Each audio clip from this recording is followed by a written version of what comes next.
past.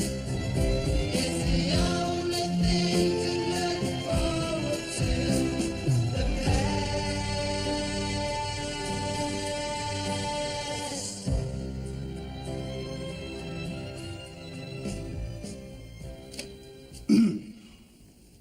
My wife and I... I'll have to get used to saying that.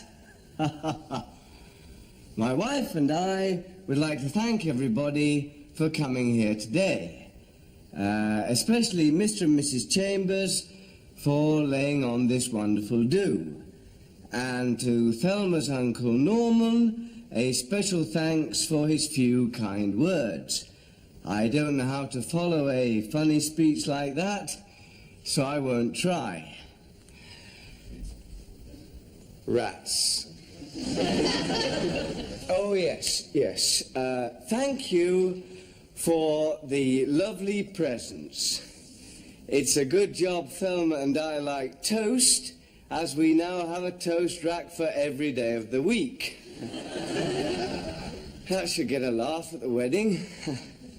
No, but seriously, we have had some lovely presents. Haven't we, darling? Thelma's Uncle Norman has known Thelma since she was so high. I myself have known her since she was not much higher. In fact, since Park Junior School, Form 4B, on that fateful summer's day when her desk was moved next to mine. So you can see that the affair has hardly been a whirlwind romance. No. Rather, it has been a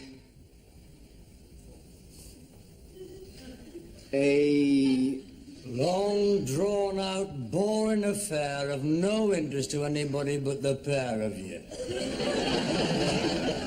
An affair which has, as the song says, grown better every day and stronger in every way. God preserve us. Hey, listen. It's a good job Thelma and I like toast, as we now have a toast rack for every day of the week.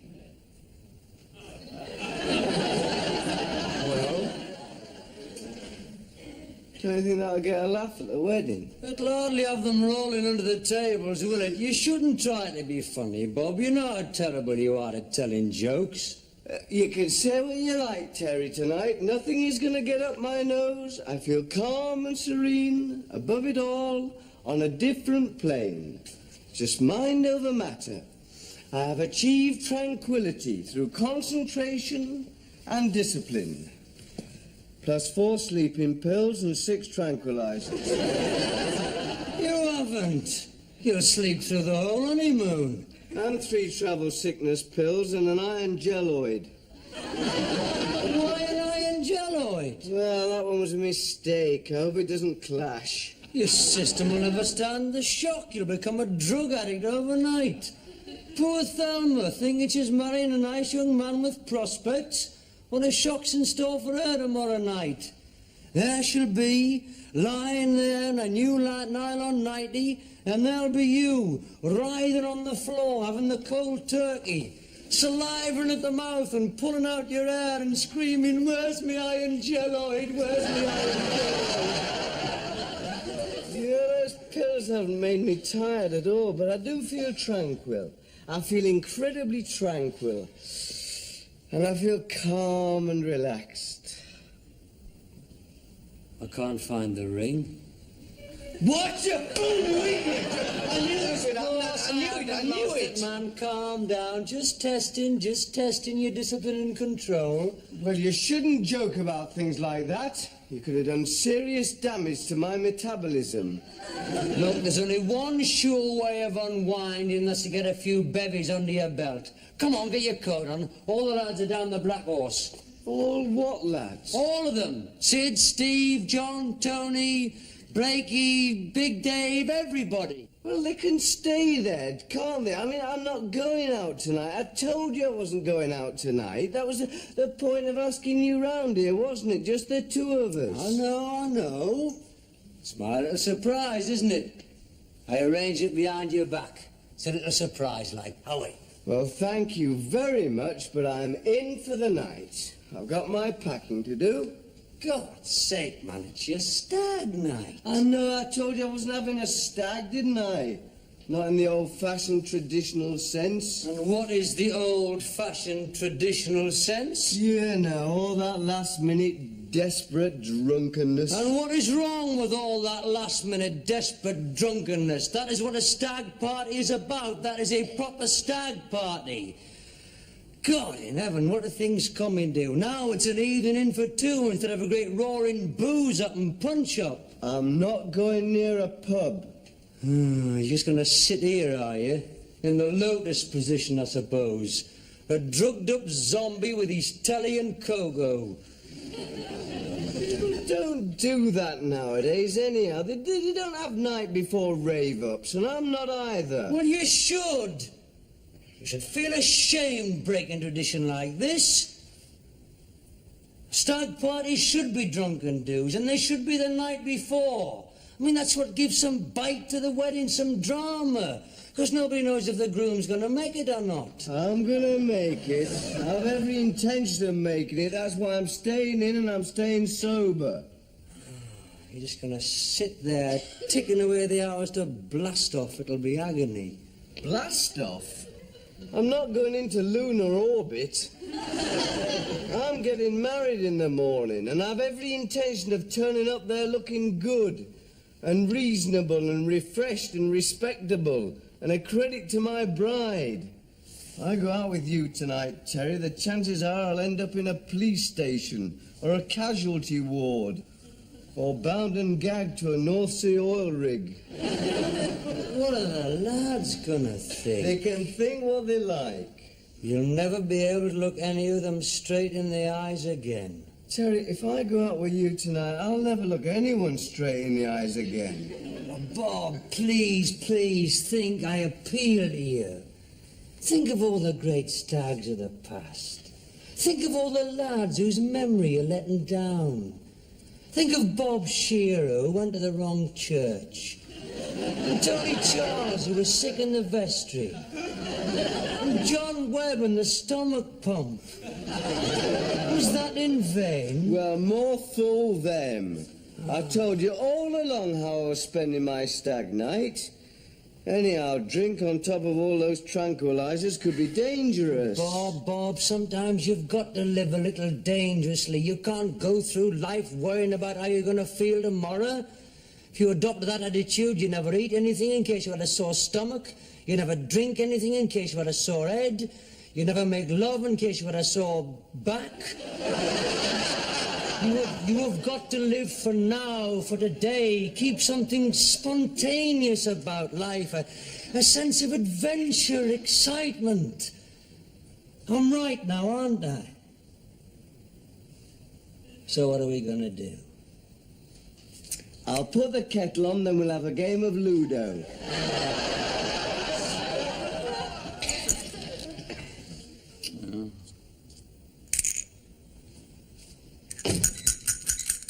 All packed, all done.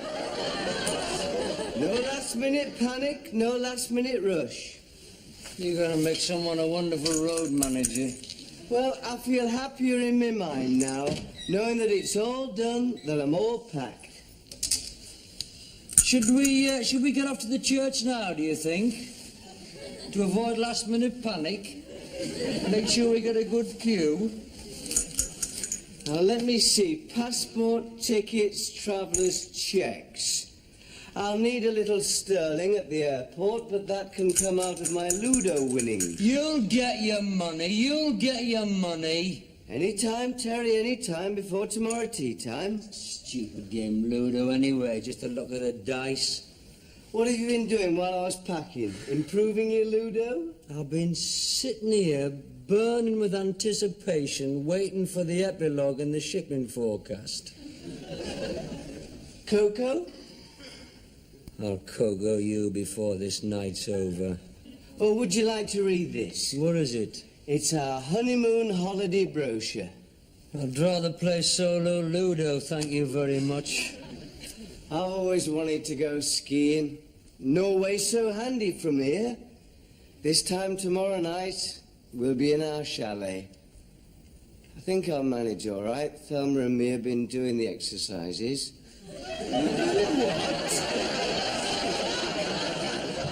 You've been doing premarital exercises? For skiing.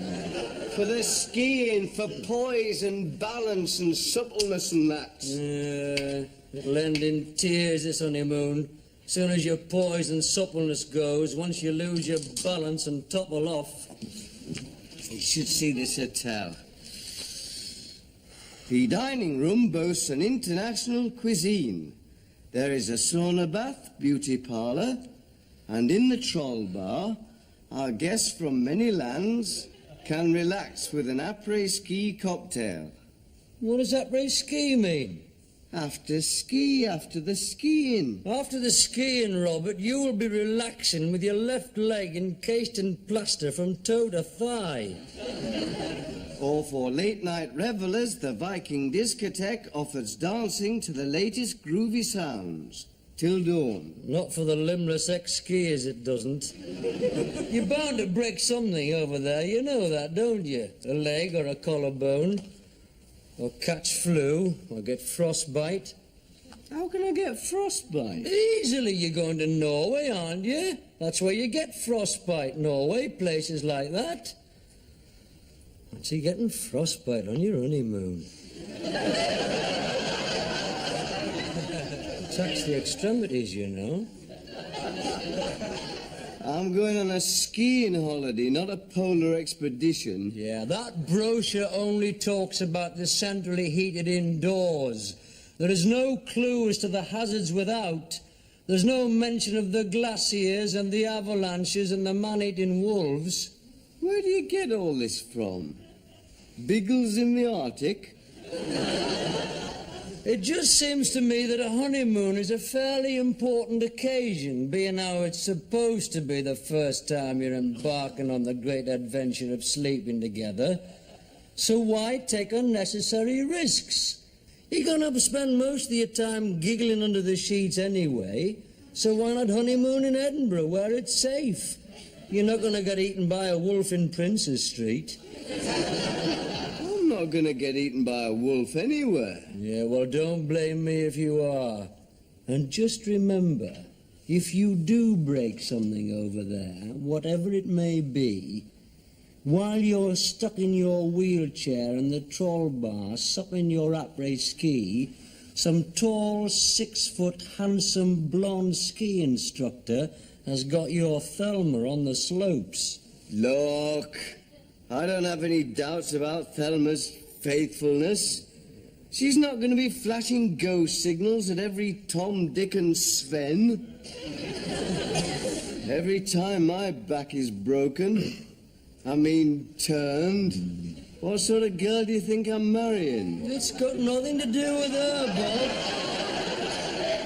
Bob. Nothing whatsoever. It's just something that happens to English girls when they're overseas.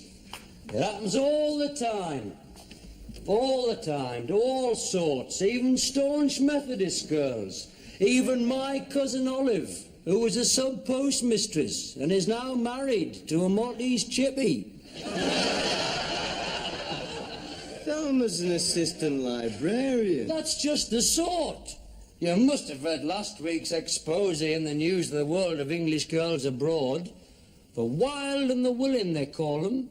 Once they bridge that strip of English Channel, they drop everything. Reserves, manners, morals and knickers.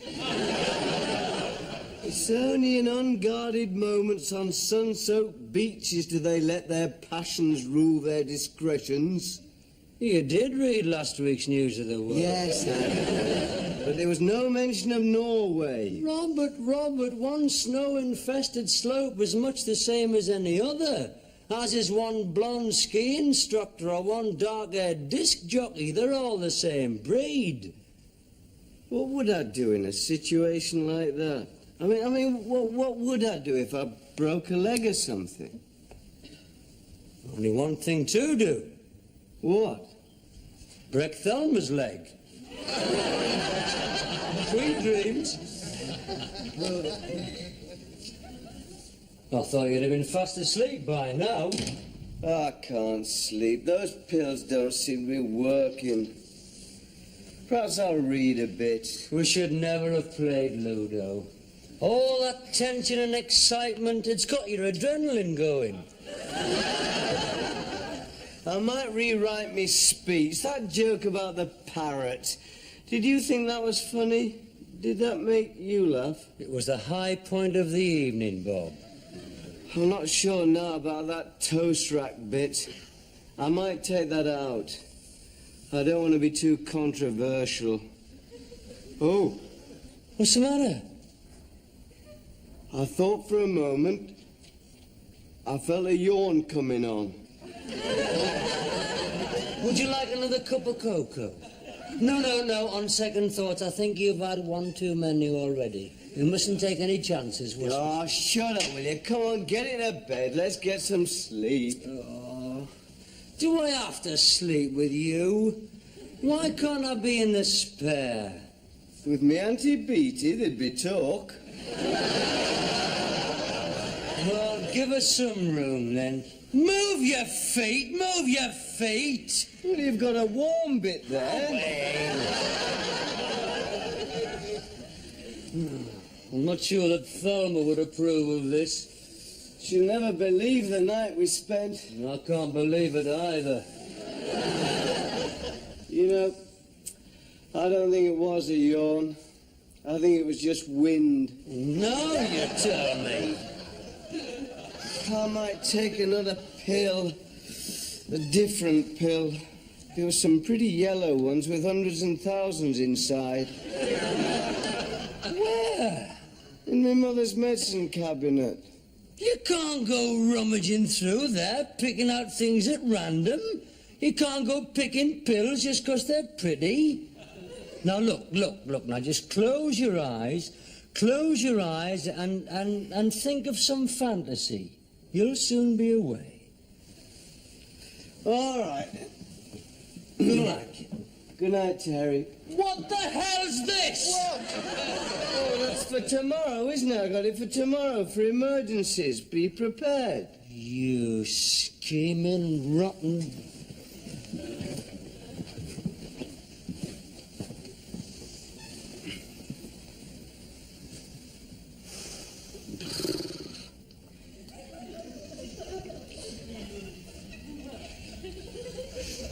I've had me fantasy. What happened? We won. Won what? We won the Cup and the League double. 4-1 at Wembley. Against Arsenal. Good. I'm still wide awake, though. Well, give it a whirl. Go into Europe.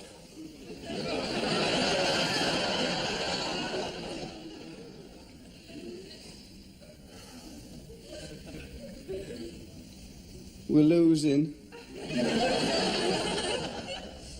We're losing away to AC Milan. Well, bring on a substitute yourself. That's what I always do. And you score a goal a minute from the end. Oh, it's still only draw. Well, away goals count double, don't they? Oh, for God's sake, think of something else, can't you? I mean, think of them girls on the top of the pops. I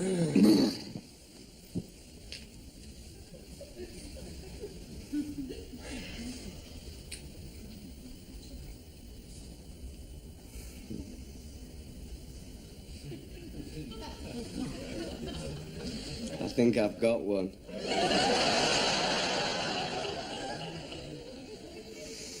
I've had this one before, but I never tire of it. It's in Barbados, or Montego Bay. And I'm on this big white horse. on a long white beach. There's a girl coming out of the sea. I can see her hair streaming in the breeze, and I can see the firm swell of her breasts and her boyishly flat stomach. Go on, go on.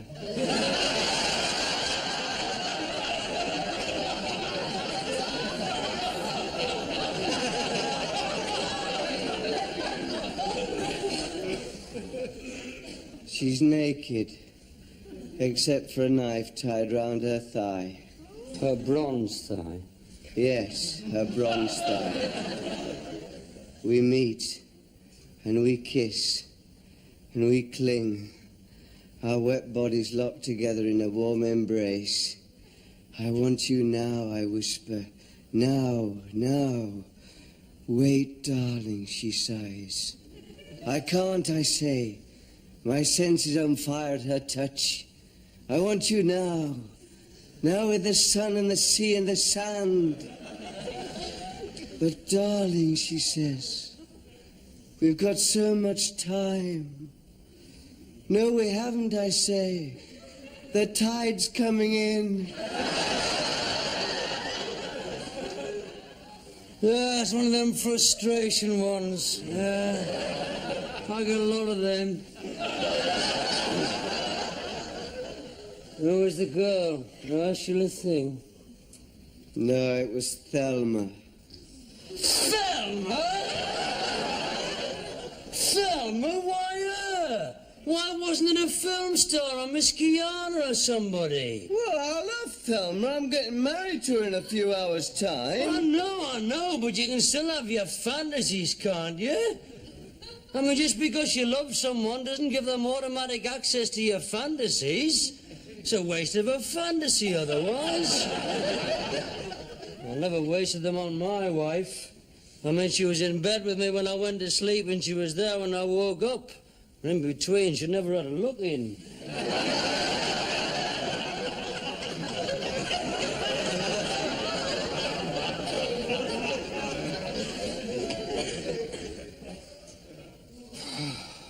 What sort of fantasies did you have? Ah, you know, the usual. Being a judge for Miss World.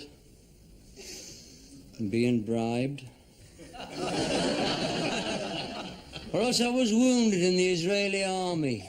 And I was being nursed by all them girl soldiers doing their national service before they became actresses or models. Or else I'm a ski instructor. Watch it.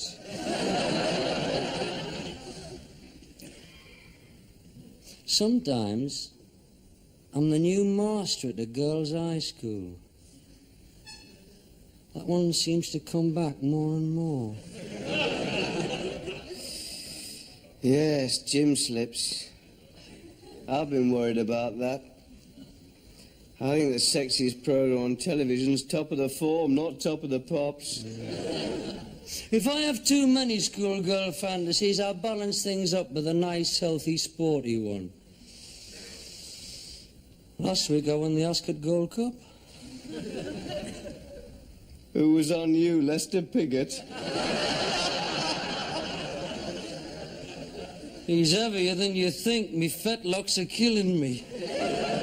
Aye, well, come on then, son. Let's get some sleep. Aye. Good night, Terry. Good night.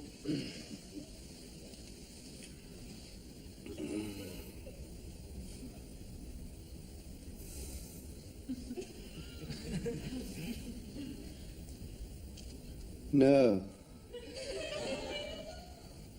No. No, Miss Morocco, I couldn't possibly. Oh.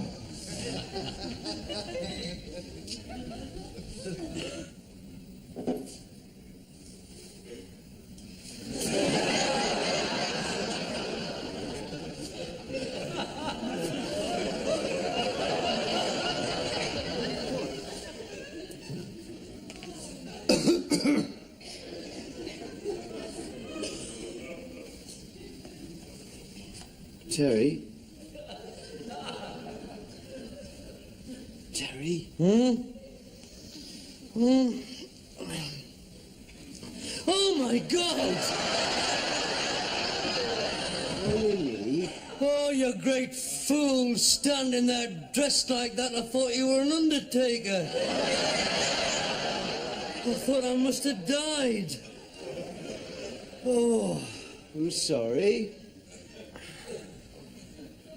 Did I wake you? well, of course you woke me. Oh, just teaching PT to a horde of Israeli sixth form schoolgirls and all. And they were just about to turn on me. I can't sleep. Is that what you woke me up to tell me? I haven't slept a wink. What are you doing all dressed up like that for? I'm having a dress rehearsal. At 4 o'clock in the morning? Well, I don't want to leave it to the last minute. Oh, for God's sake, man, get your hat off and come to bed. Let's get some sleep. I can't. I can't. I know I can't. What are you doing now? Keep your voice down. You don't want to disturb me, Mother. Charming. What are you doing? I'm rewriting my wedding speech. Well, can't you do that downstairs? I don't want to disturb the cat. What? You what? Well, he's been out all night. Lucky bloody cat.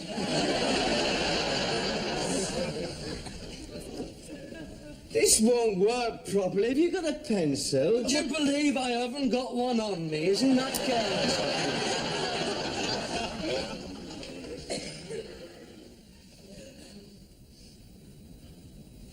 Oh, look, do you have to write with all the lights on? Can't you use a torch or your luminous rabbit or something? Hey,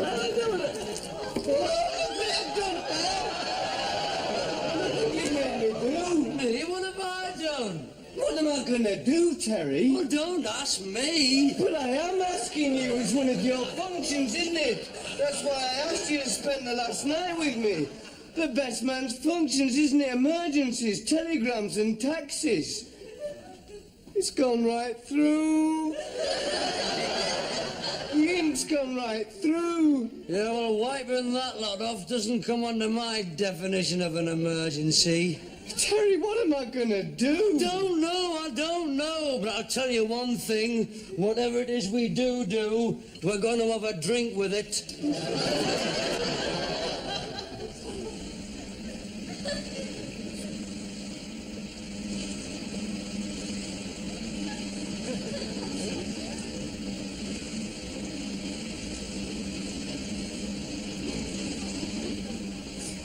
So we had our party after all, eh? I knew I'd get you out in the end. I knew that the lure of the bright lights would prove too much for you. There you are. It's all foamy. That's had soap powder in it. Oh, get it down, you. All that stuff in your stomach, all them pills rattling about, a little bit of detergent's not going to make any difference. Perhaps it'll give me inner cleanliness. Well, here's to you. Cheers. And thanks, Terry, for stopping with me and keeping me company and everything. My privilege. I'll put all this in my speech tomorrow. I should get a laugh at the wedding. What a night. Never mind. Won the town at last, eh? Canny little place this, though, but best laundrette in town. I'll tell you what, we'll have a couple here, then we'll go on to that new one in the High Street. And then the tea stall in the fish market. Oh, and after that we can go to the outpatients at St. George's. That's always good for a laugh at dawn. I do feel strange. I better not have too much of this. Drink on top of all those drugs. And I feel dizzy watching me trousers going round and round. Well, it's your own fault. If you'd taken my advice and had a stag party, none of this would have happened. You'd have gone out, had a few drinks, had a few laughs, passed out, been taken home, been sick, and you'd be fast asleep by now. I suppose it's tension, inattention, or psychological deep-down nerves, due to the fact that tomorrow's the most important day of my life. Today, mate. Today is the most important day of your life. Oh, those trousers dry out by the time you get into the church. I feel terrible. So do I. That's what nights in do for you. What did you do the night before you got married? I had a stag party, of course. It was a classic. What a night. There's still the talk of BAOR. It was in the corporal's mess. And there was my lot, a few of the artillery lads, and some jocks from the Gordons. I had 14 pints of lager, 3 large scotch, half a bottle of schnapps, and beat up a bombardier. The drink made you mellow, did it? Taffy Lewis broke a fire hydrant, and Shillingford broke his collarbone falling off the roof. What was he doing on the roof? Looking for his shoes. Silly question. The CSM kicked a kraut, and that little scouse from E-Block was sick all over the regimental mascot. What a charming evening. I'm surprised I didn't read about it in Jennifer's diary. And all the lads grabbed me, pulled me trousers down and boot polished me.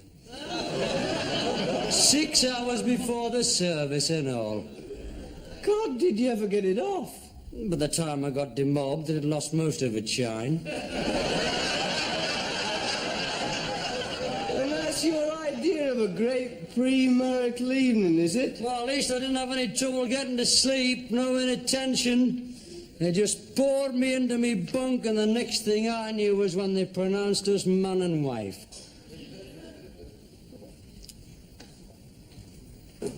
Bob?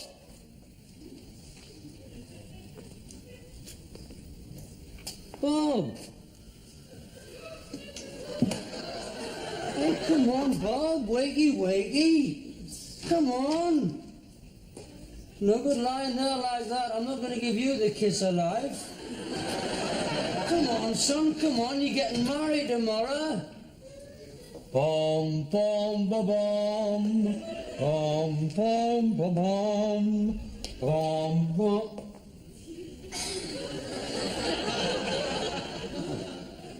Good evening, officer. Somebody's been having a good evening by the look of things.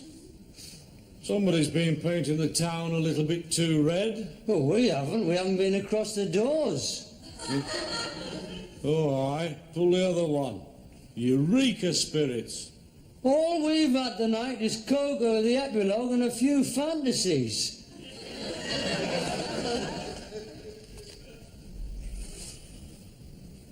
Coco. Haven't you lads got homes to go to? Yes, of course we have. We're just waiting for his trousers. Come on, lad. Wake up. Come on. Pull yourself together. Oh, he's as drunk as... No, he's not. He's not. He's not had a drop. He's out cold. But that's not the alcohol, man. That's not the drink. That's the drugs.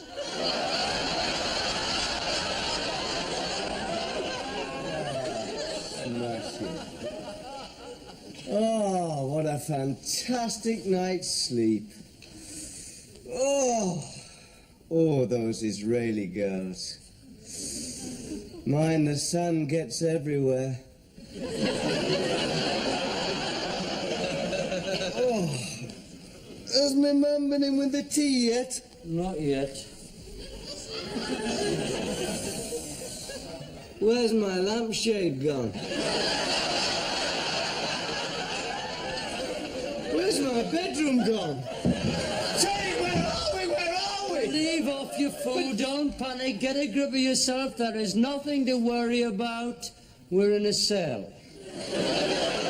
What do you mean we're in a a cell? What cell? What cell? Why? We were arrested and are being held under the Emergency Powers Act pending further investigations. Terry, for God's sake, you've got to get us out of here, man. Settle down, you're not in death row. But what are we doing here? I mean, why are we in a cell? What happened?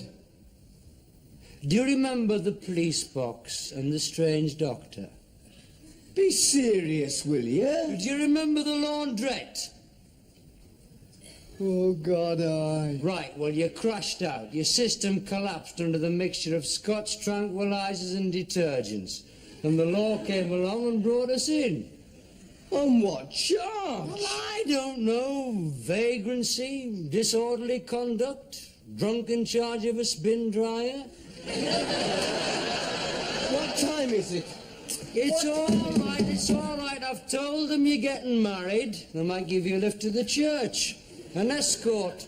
A motorcade of blue flashing lights and sirens. Oh,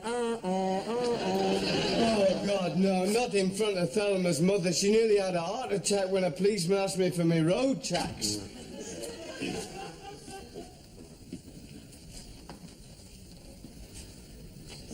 Alive, is he? Very sorry, sir. We're very sorry for any inconvenience we might have caused you, sir. What's going to happen? There'll be no charges, lad. Come on, get yourselves off home. Thank you very much, sir. Thank you, sir. You'll never learn. Stag parties. Why didn't you have it a few days earlier? Then have a quiet night in before the wedding.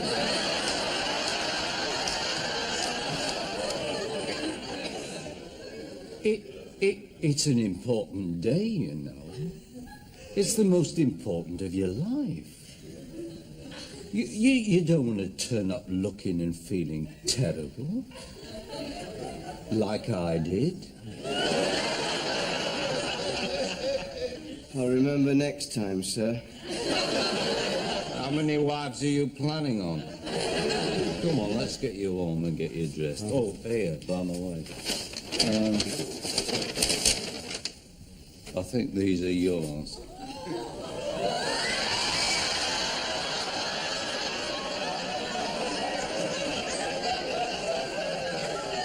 Well, that should get a laugh at the wedding.